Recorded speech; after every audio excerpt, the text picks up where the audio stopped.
প্রবল দুর্যোগে বিপর্যস্ত উত্তরবঙ্গ। দার্জিলিংয়ের পরিস্থিতি ভয়াবহ। ধসের জেরে হুড়মুড়িয়ে ভাঙছে সেতু, পাহাড়ে বাড়ছে মৃতের সংখ্যা।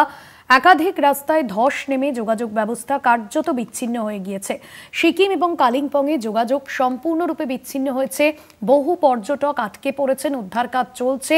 টানা বৃষ্টিতে উত্তরবঙ্গের সমস্ত নদীর জলস্তর বাড়ছে। উত্তরাখণ্ড, হিমাচলের পর উত্তরবঙ্গ কেন দিন দিন দুর্যোগ পরিস্থিতি বাড়ছে? পর্যটকদের সাহায্যে খুলল দার্জিলিং পুলিশের কন্ট্রোল রুম। আটকে পড়া পর্যটকদের সাহায্যের আশ্বাসে কন্ট্রোল রুমের যে নাম্বার, সেই নাম্বারও কিন্তু দিয়ে দেওয়া হয়েছে। পর্যটন কেন্দ্র মূলত টাইগার হিল এবং রক গার্ডেন আপাতত বন্ধ রাখা হয়েছে। টয় ট্রেন পরিষেবাও স্থগিত রাখা হয়েছে। আবহাওয়া দপ্তরের তরফে জানানো হয়েছে যে বৃষ্টির পরিমাণ বাড়তে পারে আগামীতে এবং 7ই অক্টোবর পর্যন্ত এই বৃষ্টি চলবে বলেই জানা গিয়েছে।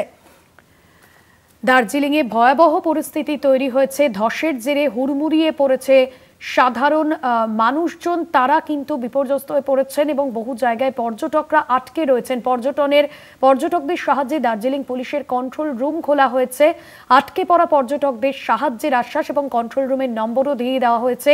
যে সমস্ত জায়গায় পর্যটকরা আটকে রয়েছেন সেই সমস্ত জায়গায় পর্যটকদের নিরাপদ জায়গায় নিয়ে যাওয়ার চেষ্টা করা হচ্ছে। আটকে পড়া পর্যটকদের সাহায্যের আশ্বাস।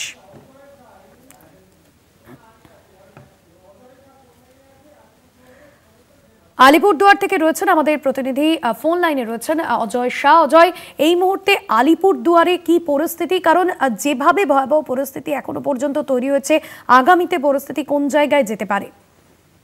দেখো, আলিপুরদুয়ার জেলাতে গতকাল রাত থেকে কিন্তু মুষলধারে বৃষ্টি হচ্ছিল। এখন বর্তমানে বৃষ্টি কমেছে, যদিও বিভিন্ন এলাকায় এখনো বন্যা পরিস্থিতি রয়েছে। কারণ হচ্ছে যে আলিপুরদুয়ার যে জেলা রয়েছে, ভুটান দেশে কিন্তু সীমাবর্তী জেলা রয়েছে।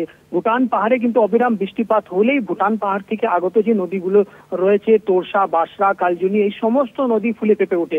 যেটা জানা গেছে, ভুটান পাহাড়ে গতকাল রাতে প্রবল বৃষ্টিপাত হয়েছে, তারপরে ভুটান থেকে জলও ছাড়া হয়েছে, যার ফলে কিন্তু এই নদীগুলো প্রচন্ড ভয়াবহ রূপ ধারণ করেছে। নদীর জল বিভিন্ন গ্রামে ঢুকেছে। আলিপুরদুয়ার জেলার সুভাষিনী চা বাগান এলাকায় কিন্তু তোরসা নদীর বিভিন্ন এলাকায় অংশে কিন্তু যে বাঁধের অংশ অনেক জায়গায় ভেঙে গিয়েছে, যার ফলে কিন্তু নদীর জল সমস্ত হু করে গ্রামের দিকে প্রবেশ করেছে। সুভাষিনী চা বাগানে অনেক চা গাছ ক্ষতিগ্রস্ত হয়েছে। গ্রামের বেশ অনেক বাসিন্দাদেরকে কিন্তু অন্যত্র নিয়ে যাওয়া হয়েছে, ফ্লাড সেন্টারে নিয়ে যাওয়া হয়েছে, স্কুলে নিয়ে যাওয়া হয়েছে, রাখা হয়েছে। পাশাপাশি আলিপুরদুয়ার জেলার যে মাদারিহাট হোলং নদী রয়েছে, হোলং নদীরও জলস্তর বৃদ্ধি পাওয়াতে এখানকার যে পর্যটন কেন্দ্র জলদাপাড়া টুরিস্ট লজ, প্রবেশ দ্বারের যে কাঠের সেতু ছিল সেই সেতুটাও ভেঙে গিয়েছে, যার ফলে বিপদে পড়েছে পর্যটকরা। অনেক পর্যটকরা এখানে ঘুরতে এসেছিল, তারা কিন্তু আটকে গিয়েছে, অনেকেই ঘুরতে পারে নাই, যার ফলে তারাও খুবই দুশ্চিন্তায়।